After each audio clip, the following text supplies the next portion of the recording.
ಎಲ್ಲರಿಗೂ ನಮಸ್ಕಾರಗಳು. ಕಿರಣ ಸರಸ್ವತಿ ಯೂಟ್ಯೂಬ್ ಚಾನಲ್ಗೆ ನಿಮಗೆಲ್ಲರಿಗೂ ಆತ್ಮೀಯ ಸ್ವಾಗತ. ಇವತ್ತಿನ ವಿಡಿಯೋದಲ್ಲಿ ನಾವು ಜೀನ್ಸ್ ಮೇಲಿನ ಸಣ್ಣ ಪಾಕೆಟ್ ಇರೋದು ಯಾಕೆ ಅಂತ ನೋಡೋಣ. ಜೀನ್ಸ್ ಎಂದಿಗೂ ಔಟ್ ಆಫ್ ಫ್ಯಾಷನ್ ಆಗಲು ಸಾಧ್ಯವಿಲ್ಲ. ಬಹುಶಃ ಈ ಜಗತ್ತು ಇರುವವರೆಗೂ ಜೀನ್ಸ್ ಫ್ಯಾಷನ್ ಎಂಬುದು ಜೀವಂತವಾಗಿರುತ್ತದೆ. ನೀವು ಎಲ್ಲ ರೀತಿಯ ಕಾರ್ಯಕ್ರಮಗಳಲ್ಲಿ ಜೀನ್ಸ್ ಧರಿಸಬಹುದು. ಇಂದು ಬಹುತೇಕ ಜನರು ದಿನನಿತ್ಯ ಜೀನ್ಸ್ ಧರಿಸಲು ಇಷ್ಟಪಡುತ್ತಾರೆ. ಮಹಿಳೆಯರು, ಯುವಕರಿಂದ ಹಿಡಿದು ಹಿರಿಯರವರೆಗೆ ಎಲ್ಲರೂ ಜೀನ್ಸ್ ಮೋಹಕ್ಕೊಳಗಾಗಿದ್ದಾರೆ. ಜೀನ್ಸನ್ನು ಯಾವುದೇ ಬಟ್ಟೆಗಳೊಂದಿಗೆ ಧರಿಸಬಹುದು. ಇತ್ತೀಚಿನ ದಿನಗಳಲ್ಲಿ ಜೀನ್ಸ್ ವಿವಿಧ ವಿನ್ಯಾಸಗಳು, ಬಣ್ಣಗಳು ಮತ್ತು ಶೈಲಿಗಳಲ್ಲಿ ಬರುತ್ತಿವೆ.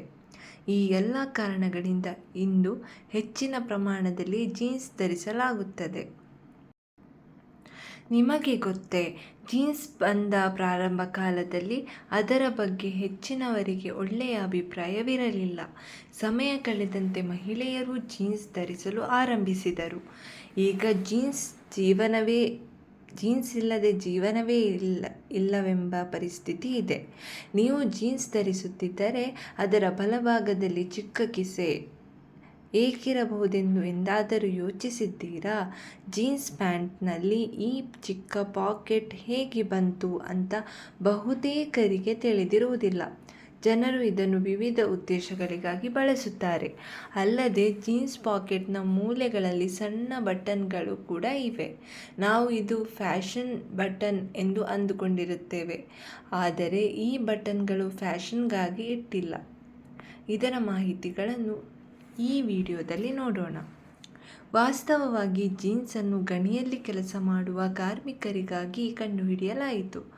ಆ ಸಮಯದಲ್ಲಿ ಪಾಕೆಟ್ ವಾಚ್ ಟ್ರೆಂಡ್ ಇತ್ತು. ಹೀಗಿರುವಾಗ ಕಾರ್ಮಿಕರು ಮುಂಬದಿಯ ಜೇಬಿನಲ್ಲಿ ಇಟ್ಟರೆ ಒಡೆದು ಹೋಗುವ ಭೀತಿ ಎದುರಾಗುತ್ತಿತ್ತು. ಈ ಸಮಸ್ಯೆಗೆ ಪರಿಹಾರವಾಗಿ ಸಣ್ಣ ಪಾಕೆಟನ್ನು ಜೀನ್ಸ್ನಲ್ಲಿ ಸೃಷ್ಟಿ ಮಾಡಲಾಯಿತು. ಕ್ರಮೇಣ ಇದು ಜೀನ್ಸ್ನ ಪ್ರಮುಖ ಭಾಗವಾಯಿತು ಮತ್ತು ಇಂದಿನ ಯುಗದಲ್ಲಿ ಅದು ಫ್ಯಾಷನ್ ಆಗಿ ಮಾರ್ಪಟ್ಟಿದೆ. ಜೀನ್ಸ್ ತಯಾರಕ ಲೆವಿಸ್ ಪ್ರಕಾರ ಇದು ವಾಚ್ ಪಾಕೆಟ್ ಮತ್ತು ಮೊದಲ ಜೀನ್ಸ್ನಲ್ಲಿ 4 ಪಾಕೆಟ್ಗಳನ್ನು ಹಾಕಲಾಗಿತ್ತು ಎಂದು ತಿಳಿಸಿದೆ.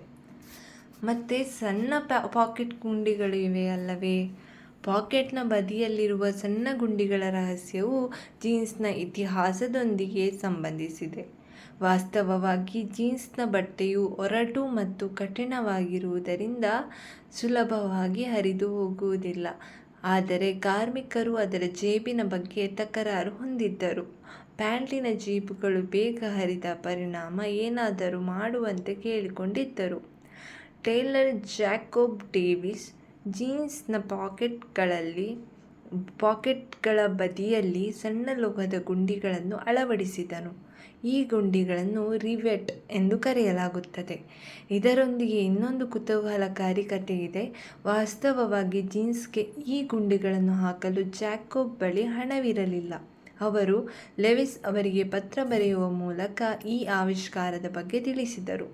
ಬಳಿಕ ಲೆವಿಸ್ ಲೋಹದ ಭಾಗಗಳನ್ನು ತಾಮ್ರದ ಗುಂಡಿಗಳೊಂದಿಗೆ ಬದಲಾಯಿಸಿದರು. ಈ ವಿಡಿಯೋ ನಿಮಗೆಲ್ಲರಿಗೂ ಇಷ್ಟವಾಗಿದೆ ಎಂದು ಭಾವಿಸುತ್ತೇನೆ. ವಿಡಿಯೋ ಇಷ್ಟವಾದರೆ ವಿಡಿಯೋಗೆ ಒಂದು ಲೈಕ್ ನೀಡಿ. ನಮ್ಮ ಚಾನಲ್ ಇನ್ನೂ ಸಬ್ಸ್ಕ್ರೈಬ್ ಮಾಡಿಲ್ಲದೆ ಈ ವಿಡಿಯೋ ನೋಡುತ್ತಿದ್ದರೆ ದಯವಿಟ್ಟು ಸಬ್ಸ್ಕ್ರೈಬ್ ಮಾಡಿ, ಸಪೋರ್ಟ್ ಮಾಡಿ. ಧನ್ಯವಾದಗಳು.